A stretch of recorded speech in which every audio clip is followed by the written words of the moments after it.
So I'm gonna start with again welcome here at Go Ahead First. I appreciate you all coming to visit, to hang out, to go over some dialogue. We're gonna talk about the inauguration that just occurred recently, and then also we're going to discuss what was stated, what was said, and how we move forward. If we provide good content here, please like, subscribe, like, forward, share, however you want to do it. We'll take it all. Um, you all have a blessed day. Also, happy Martin Luther King Day. He was a pillar of the country, our country, us moving forward. No matter what race, sex, gender, origin, or whatever the case may be. Dr. Martin Luther King made some big impact on our culture, our society, and should also have a presence and as we celebrate him today. First, one of the big takeaways I had was, or a big takeaway I had about the inauguration was President Trump mentioning the borders. This is definitely a big deal. You can kind of look at it however you want to. I don't really think, like I said, we all have peers and friends or family that might have been immigrants at one time. They might still be illegal. They might be legal now. However you want to look at it, it's a process that we go through. But I personally hadn't seen a situation where anyone was deported when they were doing the right thing. I guess me personally, doing the right thing wasn't really causing a lot of trouble, wasn't causing a lot of headache, and they was never deported. Again, I think the emphasis was him pushing criminals, repeat offenders, gangs, and then of course labeling these gangs or whatever as terrorists. We all want a safe country. How you identify a gang, it's not up to me, but we can relate on that particular situation. But that's what he was emphasizing, I guess. Just our criminals, people that are not necessarily positive in our community, and maybe menaces. I don't know. Another thing I took away from it is this social class, whether you black, white, woman, man, however you identify. Trump was going to emphasize only being able to identify as a woman or man. That's a big one. Again, I don't discriminate here.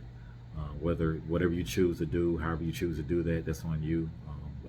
Your livelihood and you being happy is important. But when it comes down to those job applications, when it comes down to you applying for certain loans, when it comes down to you applying for certain business credits, whatever that may be, medical history, gender plays a role into all of that.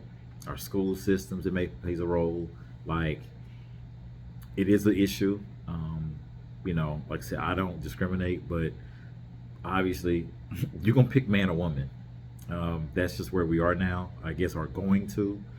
Nothing's set in stone yet or written in legislation yet, but you want to pick a choice, you're going to pick. So that's something that I picked up inside of on the inauguration. And then also another thing I picked up as well, we talk about logistics here a lot on Go Ahead First, and this has been a very touchy topic. I have some product that I have in the descriptions, on the pages and things of that nature. And I had a friend or customer or client that made a purchase a couple of days ago. He said, hey, the package is supposed to have been here on this particular date. It's not here yet. And then I thought about it. I was like, see, guess what? We hear about this. You have your U.S. Postal Service, you have your FedEx, you have your UPS, you have all these different carriers. And again, our logistics industry is in trouble. People are not getting their mail. And this can be very frustrating. But not only is it frustrating for the consumer, for business owners, as we provide a service or we try to get a product out, and it's not getting there on time. Well, guess what? Think about this from a bigger perspective, not on a micro level, but look at it at a macro level. These products might be coming from China, might be coming from, the Philippines, maybe coming from Europe, wherever these products are coming from. They have to come across on water, or they coming across, through air. So put that in perspective. There's more ways of transportation. Well, guess what? The Panama Canal, is there. Right, as of right now, we don't necessarily, as a country, United States don't necessarily, control that Panama Canal. It also has inflation and costs that come with that Panama Canal. But of course, if things are sitting out in the ocean and it's trying to come in, that takes time. And guess what? As much time as it sits, it costs. It costs the consumer. It costs, the owners. It costs, it costs. You got to pay the people at the shipyards. Like, this is a big thing. There's no free lunch. So with that being said, he stated that, he would, try to get more control of the Panama Canal. This is a big deal. No matter how you look at it, you want your packages. Guess what? Some things come from other countries. If those things come from other countries, it need to be here. Come on, when it gets here, or how long it takes to get here, it costs. So that's something to think about. And then one other tidbit that I wanted to bring up is also industry. I've stated before that sometimes our certain states within the United States are consumers.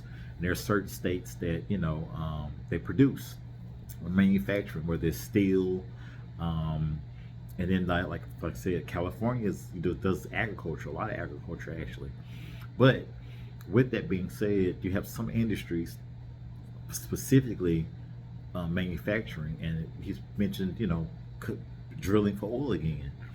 I'm originally from Louisiana, DeRidder, which is in the southwestern part of Louisiana. A lot of my family worked offshore. A lot of my friends worked offshore. A lot of my peers worked offshore. Remember when actually that came to an end at a halt during the Bush administration? A lot of those oil rigs, shut down, stopped, drilling so much or whatever. Again, those families, lost, their livelihood. They lost, the industry changed dramatically. A lot of the oil rigs are shut down. Something to really think about. But if we start drilling again, supposedly, this could bring back industry. It may not be in the Gulf. It might be more so during, up in Alaska or somewhere along those lines, or up on a northwestern part of the country. But it's something definitely to think about. Again, these are just my tidbits and some of the notes that I, gathered from the inauguration.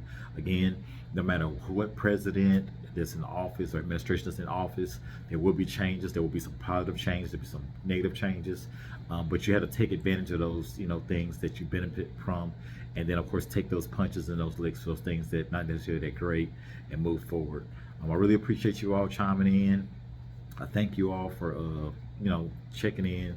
Leave some comments, like, subscribe, and give us some feedback here at Go Ahead First. Really appreciate it. Y'all have a blessed day. Peace.